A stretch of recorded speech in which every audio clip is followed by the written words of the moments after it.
সীমাবদ্ধ। আমাদের পীর সাহেবের পার্টি নৌসাদও তার যেখানে ভক্ত কুল আছে সেই জায়গার মধ্যে সীমাবদ্ধ, সামগ্রিক লড়াইতে নেই।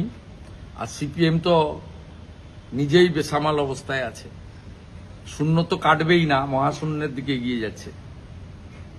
পার্লামেন্টের রাজ্যসভায় তো একটা শেষ ছিল বিকাশ ভট্টাচার্য, তিনিও আগামী কয়েকদিন পরে প্রাক্তন সাংসদ হতে চলেছেন।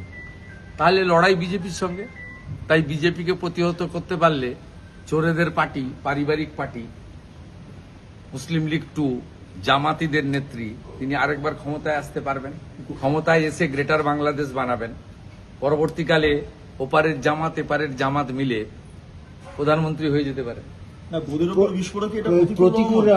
প্রতিকুর রহমানও বিস্ফোরক ভাবে মোহাম্মদ সেলিমের নাম করে বলছে যে গব্বর সিং এর মতো ওখানে ভয়ের আবহ ইত্যাদি।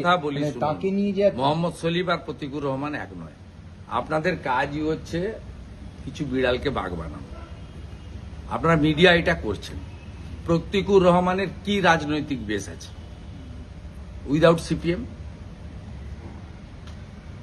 এ তো প্রমাণ হচ্ছে প্রতিকুর রহমান ডায়মন্ড হারবারে কেন লড়েনি, স্যারেন্ডার করেছিল। এই চুক্তিটা তো আজকের নয়, 24 সাল থেকে চুক্তি হয়েছিল।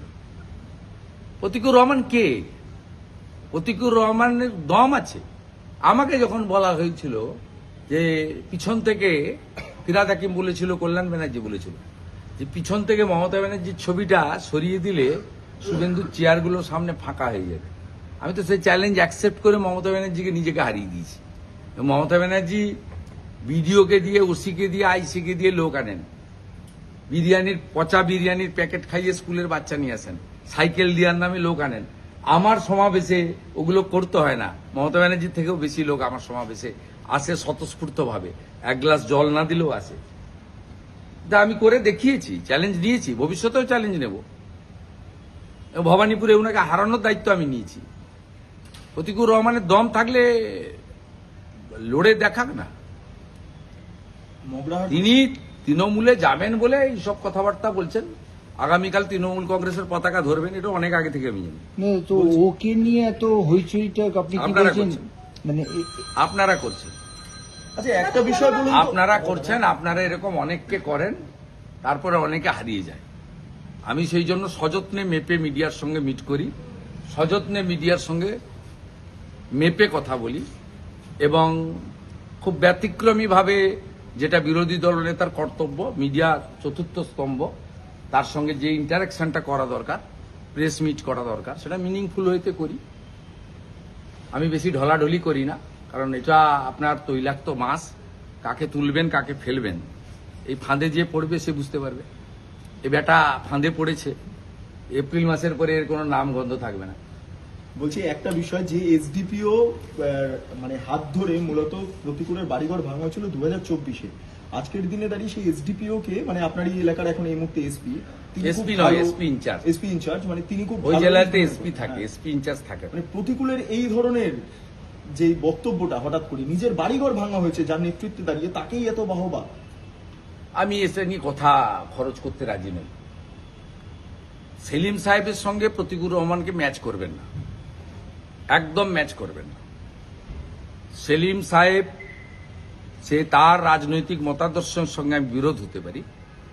সেলিম সাহেব বামপন্থী আন্দোলনের টলেস্ট লিডার, ন্যাশনাল ফিগার, বহুবার ভোটে জিতেছেন, লড়েছেন, দলের নির্দেশ মেনে দাঁড়িয়েছেন, হেরেছেন, আবার দাঁড়ালে আবার আমরা তাকে হারাবো, আমাদের সঙ্গে তার রাজনৈতিক লড়াই থাকবে। কিন্তু আপনারা, আমি out of my political affiliation, Selim সাহেব আর প্রতিকুর রহমানকে এক করবেন না। It's not good. একটু অ্যাসেসমেন্টটা ঠিক করুন, অ্যাসেসমেন্টটা ঠিকঠাক জায়গায় রাখুন। ভোটের মুখে দেখা যাচ্ছে বাংলাদেশিরা আবারও গ্রেপ্তার হয়েছে পশ্চিমবঙ্গে, এবং তারা বারবার করে বলছে যে রুটি রুজির জন্য আমাদের কাছে ভারতই ভরসা।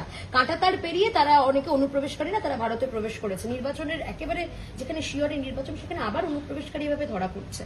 ধরা পড়বেই তো, বেড়া নেই তো, 550 কিলোমিটার বেড়া নেই। মুখ্যমন্ত্রী এই যে রাজ্যপালের ভাষণের উপর বক্তৃতা হয়েছিল, সেখানে আমার বক্তব্যের পরে উনি বলেছিলেন, আমি অনুপ্রবেশ ইস্যু অ্যাসেম্বলিতে যেদিন ছিলেন যারা জানেন, সেদিন আমি বলেছিলাম, সেদিন মুখ্যমন্ত্রী বলেছিলেন যে আমি জমি দেব না। এটা ভারতবর্ষের প্রাজ্ঞ রাজনীতিবিদ অমিত শাহজি ব্যারাকপুরে বিজেপির কার্যকর্তা সম্মেলনে বলে গেছিলেন যে 31 মার্চের মধ্যে জমি দেওয়ার কথা থাকলেও জমি মুখ্যমন্ত্রী দেবে না। ভারতীয় জনতা পার্টিকে আনবেন, ভারতীয় জনতা পার্টির মুখ্যমন্ত্রী শুধু জমি দেওয়া নয় 45 দিনের মধ্যে বেড়া দেওয়ার কাজ সম্পূর্ণ করবে। তা আমরা সবাই জানি। অতএব এই সমস্যা সমাধান না হলে অনুপ্রবেশের সমস্যা পশ্চিমবঙ্গ এবং ভারতবর্ষ মুক্তি পাবে। ঠিক আছে। Thank you.